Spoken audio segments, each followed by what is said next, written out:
Wes Anderson is like the mainstream indie director that everyone knows and praises for putting together like these masterfully shot and compositioned works and using a lot of off-kilter or odd humor in his works.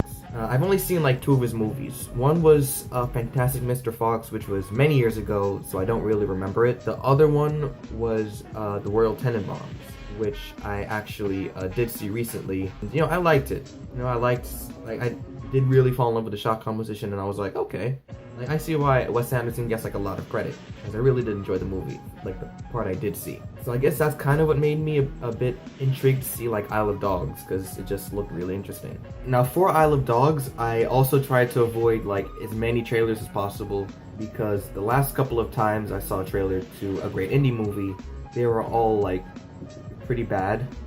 Plus, I saw 2 examples of really bad trailers for indie films during the previews, so I think I dodged a bullet. The movie takes place in this dystopian future where all dogs are exiled and put on like a small island to roam around and die pretty much, due to a supposed outbreak.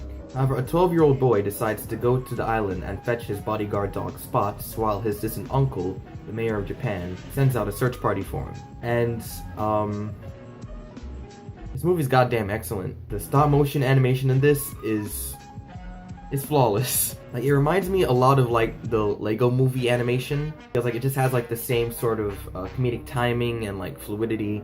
The only difference here is, of course, like they actually, you know, use stop motion for Isle of Dogs. But, you know, paired with like the usual, you know, symmetrical cinematography that Wes Anderson is known for, it's a visually stunning movie. The cast in here, like, Jesus Christ. Edward Norton, Bryan Cranston, Bill Murray, Tilda Swinton, Jeff Goldblum, Scarlett Johansson, Greta Gerwig, Frances McDormand, Ken Watanabe, Courtney B. Vance, even if he is kind of unnecessary, but we'll get to that in a second. Simply put, the casting in here is fantastic, and everyone brings their A game here. With that said though, there are some nitpicks. Like I said, Courtney B. Vance is in here, and he does the narration in the movie, and it's kind of unnecessary. For example, there will be text that comes right before each like chapter starts with Japanese text and in English subtitles. Then it'll have the narrator tell us what it says. And it's like, it feels a bit unnecessary. And speaking of unnecessary, the other problem that I kind of have is that 2 characters in here didn't really serve much of a purpose. Scarlett Johansson's character shows up in like the first 30 minutes of the movie, disappears from literally the entire film, and then comes back towards the very end. And it looked like she was gonna kind of be a love interest for Bryan Cranston's character, but that never really happens. I mean, I'm not saying that like it really should have happened, but I'm saying that she at least should have gotten a little bit more screen time.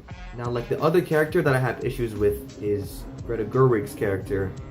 And with that, I'd like to debunk some like ridiculous criticism I've been hearing involving this. Apparently this movie came under fire for supposed cultural appropriation due to its apparent racial stereotyping and its usage of the white savior trope in regards to Greta Gerwig's character, who's an American foreign exchange student and a dog activist. But joke's on them, they can't really consider her to be a white savior because she really doesn't do enough in the end. Like, she goes down this rabbit hole uncovering a huge conspiracy in the government in the movie, falls in love with our protagonist, and at the end of everything, ultimately has like no effect on anything. It's a bit much to like base a whole controversy around a generally underused character, in my opinion. Regardless though, Isle of Dogs is still like a fantastic movie.